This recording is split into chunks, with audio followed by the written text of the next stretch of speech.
Good afternoon, Hail Stalkers. This is Derek Klein coming to you from the Hail Palace today, and got the green suit on today. We had a very active day. We're going to emphasize that several times. Yesterday was extremely active.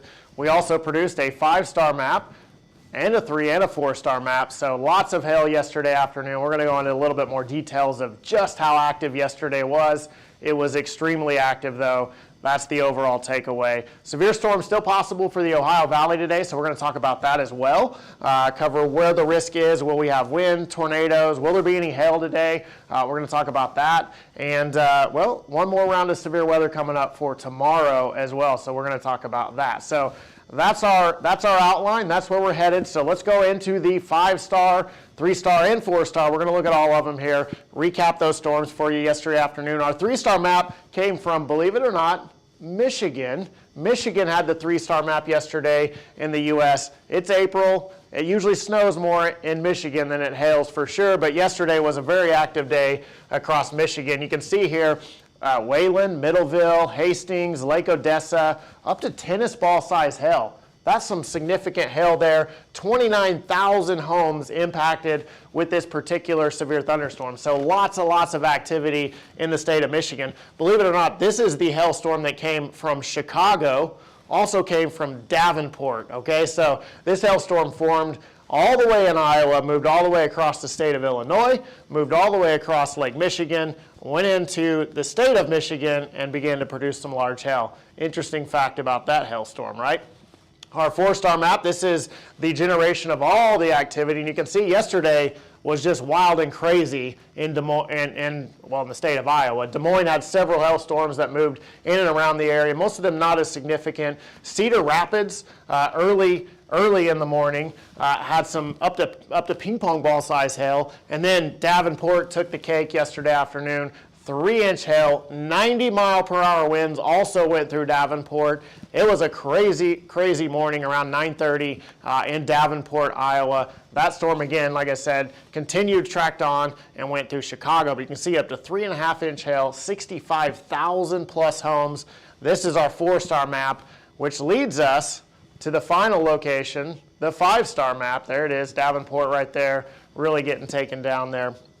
Our 5-star map, look at all of this activity here across Illinois. You can see everything continued on from Iowa into the state of Illinois, trekked right along the warm front, headed right into the Chicago area. Aurora, Chicago, Oswego, Evanston, all areas impacted extremely hard with this particular activity. We also had some pretty good activity down near Peoria, including some tornadoes down there. Also some high winds, 70 to 80-mile-per-hour winds across a large portion, or across a lot of folks in the state of Illinois.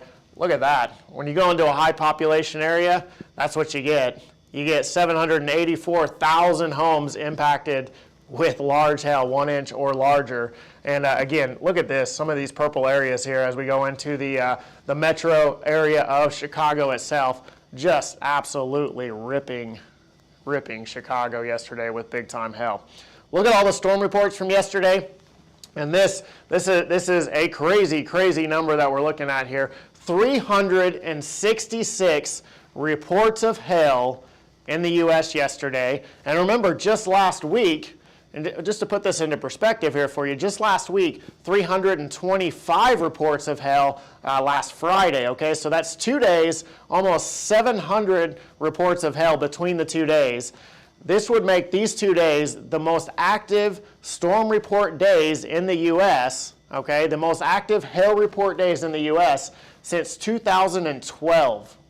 That's right, 2012. So it's been a decade since we've seen activity like this. In fact, to have a day with more hail reports than April 4th, 2023, you have to go all the way back to March 2nd, 2012.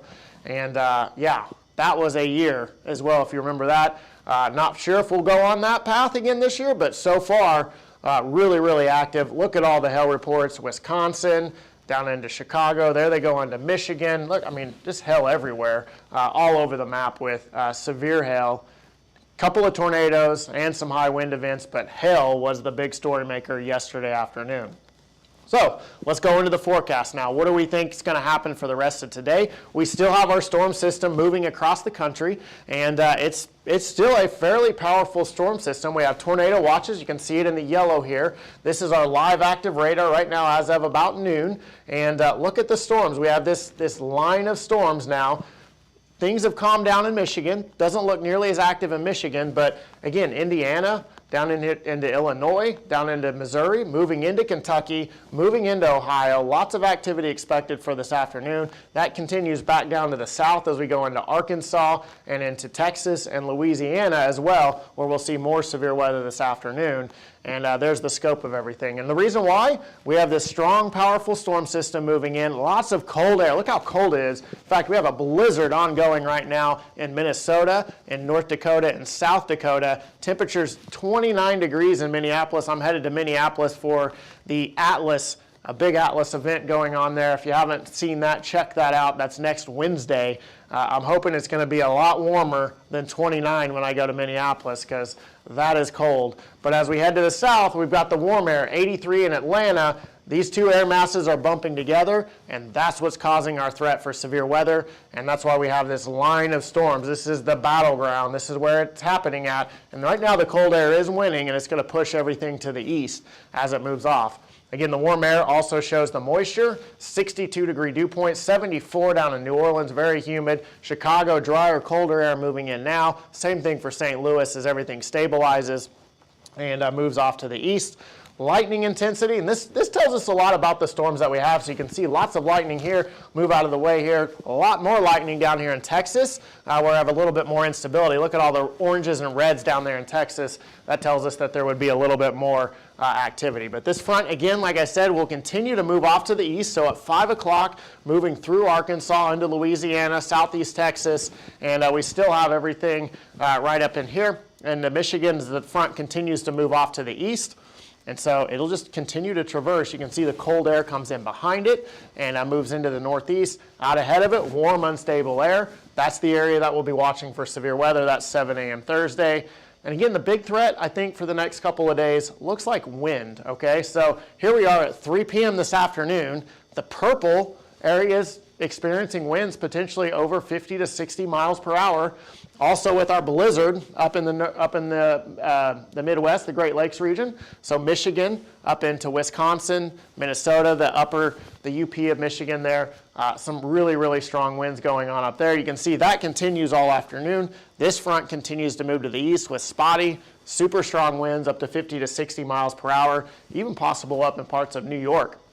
As we go through the afternoon, there goes the front, eventually begins to weaken and wash out. Leaves us with a threat of severe weather on Thursday down in Texas, but for the most part begins to weaken. So here's what it looks like on radar. Forecast, again, just like we've been talking about, moves into Cleveland. Yeah, you've got a chance for severe weather. Cincinnati, you bet.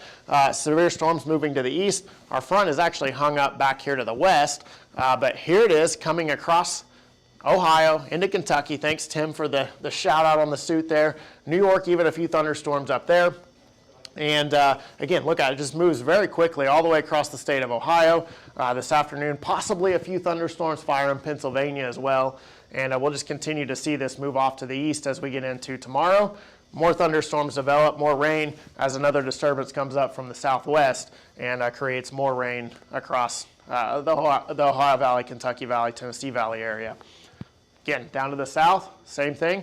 We've got a broken line. That will kind of re-intensify, get a little bit more unstable back here to the south in Texas and Louisiana. So that could make the storms just a little bit stronger, a little more potent, probably a better chance for hail back down here to the south on the southern end of the front. We like to call that the tail end, Charlies.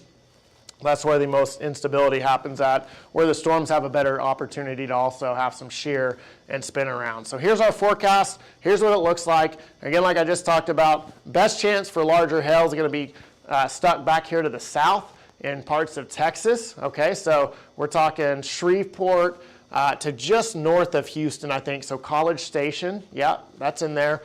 Maybe back to San Antonio. Those are the locations. Again, you can see right just staying out of Houston. That's why we keep them in the green. But there's Shreveport, Little Rock. Definitely a chance for some hail. Smaller hail, though, in Memphis. Smaller hail in Paducah. Smaller hail in Indianapolis. Louisville.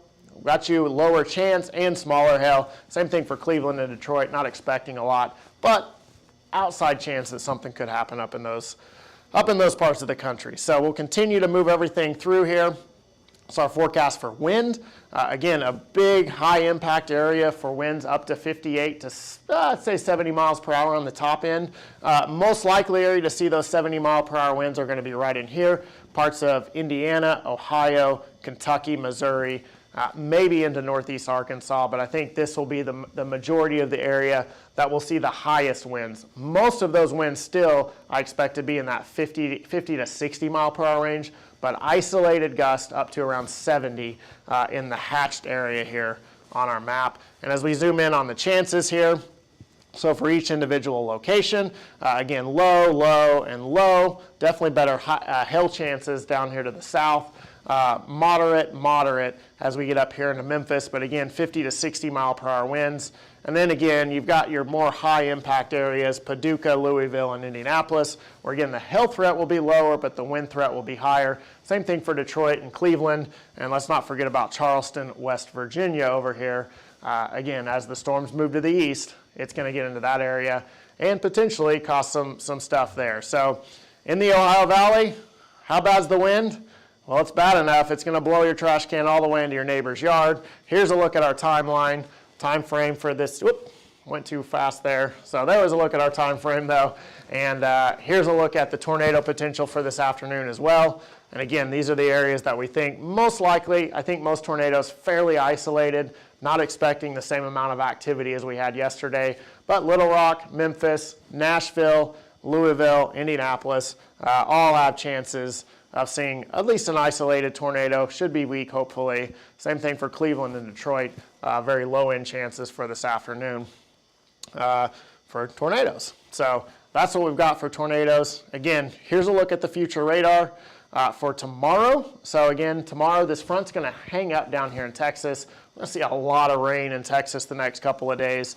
Not a lot of roofs going on in Texas for all the hail events that they've had, at least south of Dallas, because we're just going to see a ton of rain. And some of these, as the air becomes a little bit more unstable in the afternoon, you can see really fills in quickly, but there'll be a brief moment where we'll have a little bit of heat and instability. That could produce a little high wind, could also produce a little bit of hail. So we'll be watching this area, this part of the country, for storms like that to happen. And again, you can see it kind of moves off the coast, leaves us with just a broad area of rain across parts of Texas. And then again, our front up here to the north, everything shoves off to the east very fast. This is 4 p.m. Thursday, moving into the northeast. A couple of isolated thunderstorms formed back down here by North Carolina. But for the most part, I think the severe threat limited to right in here, and I don't think it's going to be super strong. So Norfolk, Richmond, Washington, D.C., maybe early on, possibly down as far south as Raleigh, but for the most part, not expecting a huge outbreak as we get into Thursday. And we'll highlight it here for you. Here's the hail forecast. 2 little pockets right here for, again, Washington, D.C., Richmond, Norfolk, Raleigh, Baltimore, kind of up in that area, and then possibly down here by San Antonio. We'll highlight it here. Low chance, maybe up to $50 size hail in San Antonio, and a low chance Washington, D.C., Roanoke. Low chances, quarter size hail possible with the storms up there as well.